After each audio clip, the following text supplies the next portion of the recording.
Yes, Mr. Chairman, Vice Chairman Johnson, members, I am Andrew Sansom. I work at the Meadows Center for Water and the Environment at Texas State University.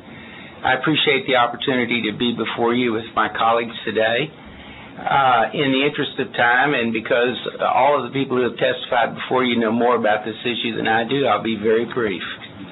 I, as an individual, am extremely supportive of HB4. Like the others have said, I'm extremely grateful that you have given priority to conservation, and I would echo Representative Larson by saying that one of our problems is we've tended to view conservation as some form of restraint. And what we need to understand is that conservation is supply, that the easiest and cheapest water for us to get is often water that we already have. And so our investments in that provide additional supply, not restraint.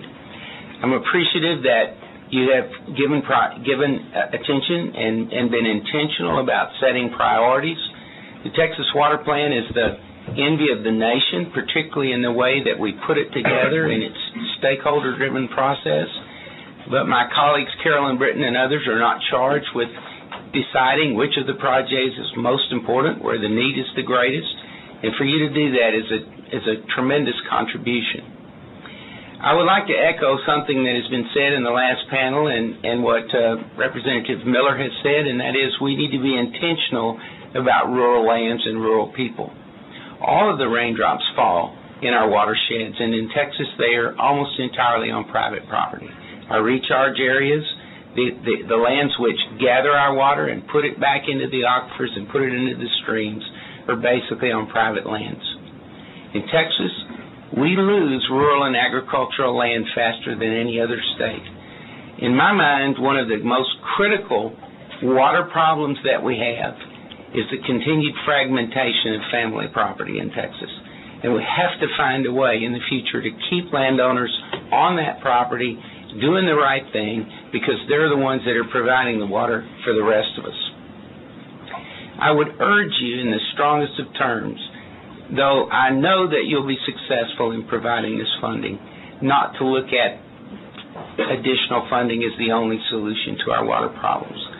We have some very significant policy issues that we need to address, including our continued view of groundwater and surface water as two completely different substances, including the fact that although we've got stakeholder and scientific groups up and down the coast and in our basins addressing the issue of implementing Senate Bill 3, which we're all grateful that you have passed, we need to pay attention to the fact that if we don't make sure that we have those environmental flows continuing down our rivers and streams and into our bays and estuaries, we're going to run into some very significant environmental and economic problems in the future. I'd like to conclude by saying I share with others the view that education is critical. We are here today and successful over the last generation because in the drought of the 1950s, every one of us lived in small towns, or we lived on farms or ranches, or we had aunts or uncles or parents that were of the land. And so when the drought came, we knew exactly what it was all about because it affected us. Today, our children go into the kitchen and turn on the tap or into the bathroom and flush the toilet, and they think everything's going to be fine because most of us live in urban areas. And if you've done nothing else by bringing this issue to the front burner, you've helped us transmit to the rest of the people of our state that this is a critical issue. It's a global issue. Every 20 seconds around the world, a child dies because of lack of water or poor water quality.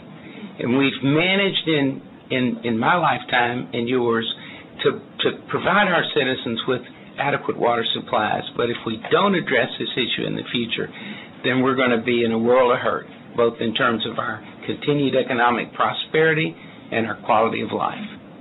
Thank you very much for including me today. Thank you, Mr. Sansom. Members? Questions? All right. Well, thank you very much, panel. Can I ask? Oh, sure. Go ahead.